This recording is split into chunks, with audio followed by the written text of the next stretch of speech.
മുമ്പ് ഞാൻ പറയണ്ടായി. അള്ളാഹുവിൻ്റെ റസൂല് പറയുന്നു, മുതലാളിമാര് പ്രശസ്തിക്ക് വേണ്ടി ഹജ്ജിന് പോകും, ഇടത്തരക്കാര് പണമുണ്ടാക്കാൻ പോകും, പാവപ്പെട്ടവർ ഇറക്കാനും പോകും. ഈ മൂന്ന് വിഭാഗത്തിനും ഹജ്ജിന്റെ യഥാർത്ഥ ലക്ഷ്യം നേടാൻ കഴിയില്ലെന്ന് സയ്യിദുനാ മുഖ്ബിറെ സാദിഖ് മുഹമ്മദ് മുസ്തഫ സല്ലല്ലാഹു അലൈഹി വആലിഹി വഅസ്ഹാബിഹി വസല്ലം. മറ്റൊന്ന്, വിജ്ഞാനം കുറയും. പണ്ഡിതന്മാർ, യഥാർത്ഥ പണ്ഡിതന്മാർ മരണപ്പെട്ടുകൊണ്ടേയിരിക്കും. വേറെ കുറെ പണ്ഡിതന്മാർ ദുഷിച്ചുകൊണ്ടേയിരിക്കും. മറ്റൊരു സംഗതി, ദീനിന്റെ ഇൽമു നേടുന്നവന്റെ ഉദ്ദേശം ദീനായിരിക്കുകയില്ല.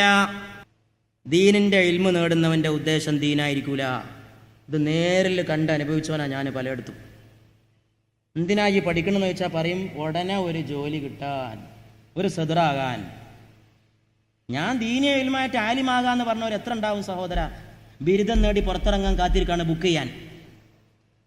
ഞാൻ കുറ്റപ്പെടുത്തല്ല, ഉപജീവനത്തിന് വേണ്ടി നല്ല കാര്യമാണ്. പക്ഷെ ഉപജീവനം പിന്നാലെ വരണം, ലക്ഷ്യാക്കരുത്. ഇത് അള്ളാഹിന്റെ റസൂല് പറയാണ്.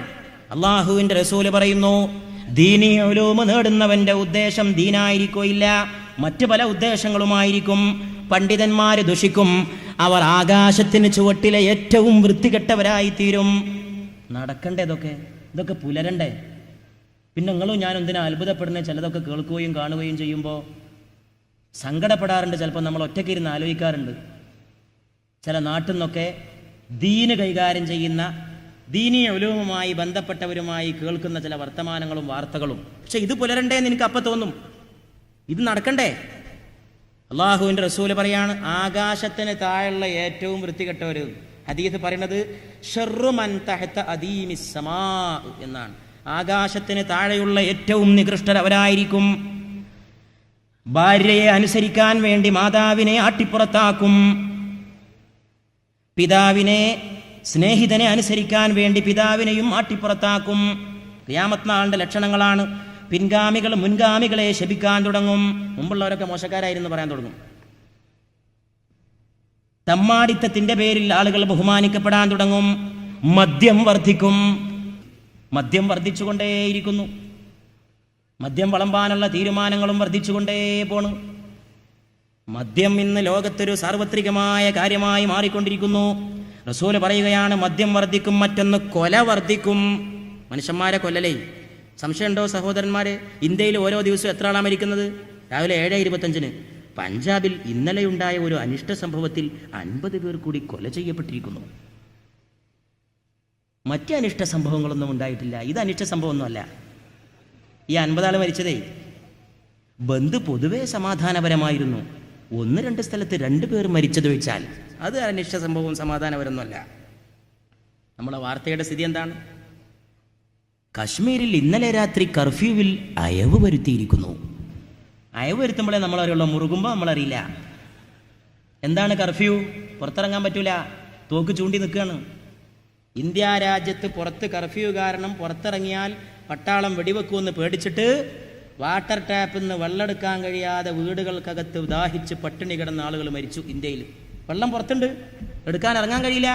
ഇറങ്ങിയാൽ തോക്ക് ചൂണ്ടി നിൽക്കുന്ന പട്ടാളം വെടിവെക്കും. അതാണ് കർഫ്യൂ. കർഫ്യൂ എന്ന് പറഞ്ഞാൽ കേൾക്കാൻ സുഖമാണ്, പക്ഷെ അനുഭവിക്കാൻ ബുദ്ധിമുട്ടാണ്. അങ്ങനെ കുടുംബങ്ങൾക്കകത്ത്, വീടുകൾക്കകത്ത് ദാഹിച്ച് പെടഞ്ഞ് ആളുകൾ മരിച്ചു. കുടുംബങ്ങളും മാതാപിതാക്കളും മക്കളും ഒന്നടങ്കം മരിച്ചു. കൊല വർദ്ധിക്കും. എത്രത്തോളം എന്നാൽ റസൂല് പറയുകയാണ്, എന്തിനാണ് താൻ ഒരാളെ കൊല്ലുന്നതെന്ന് കൊലയാളിക്കറിയില്ല, എന്തിനാണ് താൻ കൊല്ലപ്പെട്ടതെന്ന് കൊല്ലപ്പെട്ടവനും അറിയില്ല. ശരിയല്ലേ? മോട്ടോർ സൈക്കിളും വന്നു കാണ്ട് പെട്ടെന്ന് ബോംബിട്ടാണ്ട് പോയി. എന്തിനാ തന്നെ കൊന്നതെന്ന് മരിച്ചവനറിയോ? ആരെ കൊല്ലാൻ പോണെന്ന് കൊന്നവനും അറിയില്ല. ആരോ റോട്ടുമ്മ കൂടി പോണോൻ കൊന്നു. ഭീകരവാദം, 20-ാം നൂറ്റാണ്ടിലെ ഭീകരവാദം അതാണ്. തീവണ്ടി പുറപ്പെടാൻ നേരത്ത് തീവണ്ടിയിൽ ബോംബ്. വിമാനം പറക്കാൻ 2 മണിക്കൂർ വൈകി. ബോംബുണ്ടെന്ന സംശയത്തിന്റെ അടിസ്ഥാനത്തിൽ തെരച്ചിൽ നടത്തിയതായിരുന്നു. ആരാ ബോംബ് വെച്ചത്? ആരെ കൊല്ലാൻ പോണത്? ആർക്കറിയാം? ആരാണ് കൊല്ലതെന്നറിയില്ല, എന്തിനാണ് കൊല എന്നറിയില്ല. കൊല ലോകത്തൊരുപാട് വർദ്ധിക്കും. ഇന്ത്യയിൽ നിന്ന് എല്ലാ സാധനത്തിനും തീപിടിച്ച വിലയാണ്. ഒരു സാധനത്തിനൊഴിച്ച്, മനുഷ്യന്റെ ജീവനൊഴിച്ച്, അത് ഡെയിലി ഇങ്ങനെ വില ഇടിഞ്ഞുകൊണ്ടിരിക്കുകയാണ്. നമ്മുടെ ഇന്ത്യ എന്ന് ഞാൻ പ്രത്യേകം പറയാൻ കാരണം, ഇന്ന് ലോകത്ത് ഏറ്റവും കൂടുതൽ അക്രമവും കൊലയും നടക്കുന്ന രാജ്യം ഇന്ത്യയാണ്. അതുകൊണ്ട് നമ്മൾ ഇന്ത്യ രാജ്യത്ത് പാർക്കുന്നവർ ഇവിടെ ജീവന്റെ വില ഉയർത്താൻ പരിശ്രമിക്കണം. റസൂലുള്ളാഹി സ്വല്ലല്ലാഹു അലൈഹി വസല്ലം പറഞ്ഞിട്ടുണ്ട്, കാരണം കൂടാതെ ആരെങ്കിലും ഒരു മനുഷ്യനെ കൊന്നാൽ അവൻ ലോകത്തുള്ള മുഴുവൻ മനുഷ്യരെയും കൊന്ന കൊലയാളിയെ പോലെയാണ്. കാരണം കൂടാതെ ആരെങ്കിലും ഒരു മനുഷ്യനെ കൊന്നാൽ അവൻ ലോകത്തുള്ള മുഴുവൻ മനുഷ്യരെയും കൊന്ന കൊലയാളിയെ പോലെയാണ്. ഖുർആൻ ഓതിക്കൊണ്ട് പറഞ്ഞ റസൂലാണ് ഈ റസൂല്. കാരണം കൂടാതെ ആരെങ്കിലും എൻ്റെ കൂട്ടത്തിൽപ്പെട്ടൊരു മുസ്ലിമിനെ കൊന്നാൽ എന്നല്ല റസൂല് പറഞ്ഞത്. കാരണം കൂടാതെ ആരെങ്കിലും ഒരു മനുഷ്യനെ കൊന്നാൽ അവൻ ലോകത്തുള്ള മുഴുവൻ മനുഷ്യരെയും കൊന്ന കൊലയാളിയെ പോലെയാണ്. അത് ഞാൻ എൻ്റെ ഹിന്ദു സഹോദരനുമായിട്ട് പങ്കുവെക്കുന്നു, അത് ഞാൻ എൻ്റെ ക്രൈസ്തവ സഹോദരനുമായിട്ട് പങ്കുവെക്കുന്നു. അതാണ് മൈത്രി. കാരണം കൂടാതെ ഒരു ഹിന്ദുവിനെ കൊന്നാൽ അവൻ ലോകത്തുള്ള മുഴുവൻ മനുഷ്യരെയും കൊന്ന കൊലയാളി. കാരണം കൂടാതെ ഒരു ക്രിസ്ത്യാനിയെ കൊന്നാൽ അവൻ ലോകത്തുള്ള മുഴുവൻ മനുഷ്യരെയും കൊന്ന കൊലയാളി.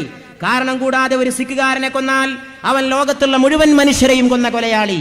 കാരണം കൂടാതെ ഒരു മുസൽമാനെ കൊന്നാൽ അവനും ലോകത്തുള്ള മുഴുവൻ മനുഷ്യരെയും കൊന്ന കൊലയാളി. അങ്ങനെ വരുമ്പോഴേ മനുഷ്യന്റെ ജീവന് വില ഉണ്ടാവുള്ളൂ. അങ്ങനെ വരുമ്പോഴേ കൊലയും കൊള്ളി അവസാനിക്കുള്ളൂ. അല്ലാതെ മുസ്ലിമിനെ കൊന്നാൽ ഹിന്ദുവിനെ കൊല്ലാന്ന് വേർതിരിച്ച് പറഞ്ഞാൽ ലോകത്ത് മനുഷ്യ ജീവന്റെ വില ഇടിഞ്ഞുകൊണ്ടേയിരിക്കും. ഈ റസൂലിനെ ശരിക്കും മനസ്സിലാക്കണമെന്ന് ഞാൻ ചെറുപ്പക്കാരോട് പറഞ്ഞത് അതുകൊണ്ടാണ്.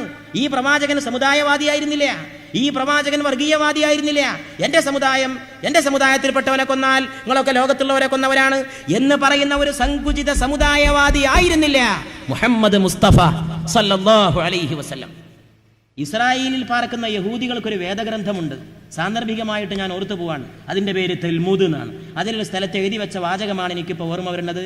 കാരണം കൂടാതെ ആരെങ്കിലും ഒരു യഹൂദനെ കൊന്നാൽ അവൻ ലോകത്തുള്ള മുഴുവൻ മനുഷ്യരെയും കൊന്ന കൊലയാളിയെ പോലെയാണ്. ആ വ്യത്യാസം നോക്കണം. കാരണം കൂടാതെ ഒരു മനുഷ്യനെ കൊന്നാൽ എന്ന് ഖുർആൻ, കാരണം കൂടാതെ ഒരു യഹൂദനെ കൊന്നാൽ എന്ന് തൽമൂദ് യഹൂദരുടെ വേദഗ്രന്ഥമാണ്. ആ വ്യത്യാസമാണ് ഇസ്രായേലിന്റെ പ്രവർത്തനത്തിലുള്ള വ്യത്യാസം. അതുകൊണ്ട് മനുഷ്യന്മാർക്കിടയിൽ മൈത്രി ഉണ്ടാക്കണം. ഞാൻ ഈ പരിപാടിയുടെ പേരിൽ ഈ പരിസരത്തും ഇതിൽ പങ്കെടുത്തവരുമായ മുഴുവൻ അന്യമതസ്ഥർക്കും സ്നേഹത്തിന്റെ പൂക്കൾ സമർപ്പിക്കുകയാണ്. എല്ലായ്പ്പോഴും മതമൈത്രിക്ക് വേണ്ടി മാത്രം പ്രസംഗിക്കുന്ന ഒരാളാണ് ഞാൻ. കേരളക്കരയിൽ എവിടെ പോയിട്ടും മതമൈത്രിക്കെതിരെ ഞാൻ പ്രസംഗിച്ചിട്ടില്ല, പുറത്തും പ്രസംഗിച്ചിട്ടില്ല. അമ്പലങ്ങൾക്കകത്തും ചർച്ചകൾക്കകത്തും പ്രസംഗിക്കാൻ അവസരം കിട്ടിയപ്പോഴും അള്ളാഹുവിൻ്റെ അനുഗ്രഹത്താൽ മതമൈത്രിയെ ഞാൻ പ്രസംഗിച്ചിട്ടുള്ളൂ. അത് ശക്തിപ്പെടുത്തേണ്ട സമയമാണിപ്പോൾ. നമ്മളെ ഈ നാട്ടിലൊക്കെ ഉള്ള ഐക്യം ശക്തിപ്പെടുത്തണം. ഈ യോഗത്തിൽ തന്നെ ധാരാളം ഹിന്ദു സഹോദരങ്ങൾ പങ്കെടുത്തത് ഇന്നലെ എനിക്കറിയാം. ഇന്നും അവരുണ്ടാകുമെന്നാണ് എൻ്റെ പ്രതീക്ഷ. ദൂരെ നിന്ന് വന്ന ഹിന്ദു സഹോദരങ്ങൾ വരെ ഉണ്ടായിട്ടുണ്ട്. ഞാൻ അവരോട് പറയുന്നു, ഇത് നിങ്ങൾക്ക് വന്നിരിക്കാനുള്ള മൈതാനിയാണ്. ഇതൊരു പ്രത്യേക മതത്തിന്റെ സദസ്സോ ഇതൊരു പ്രത്യേക വഅളിന്റെ വേദിയോ അല്ല. ഇതൊരു ചർച്ചയാണ്. പരലോക വിശ്വാസത്തെക്കുറിച്ച് ഇസ്ലാം എന്ത് പറയുന്നു, ശാസ്ത്രം എന്ത് പറയുന്നു എന്നതിനെ കുറിച്ചുള്ള ഒരു ചർച്ച. ഇസ്ലാമും ഇസ്ലാമിന്റെ ഗ്രന്ഥമായ ഖുർആനും അതിന്റെ പ്രവാചകനായ നബി തിരുമേനിയും ഈ വക കാര്യങ്ങളെക്കുറിച്ച് പറയുന്നത് നിങ്ങൾക്കും മനസ്സിലാക്കി വെക്കുന്നത് നല്ലതാണ്. അതുകൊണ്ട് പ്രിയപ്പെട്ടവരെ,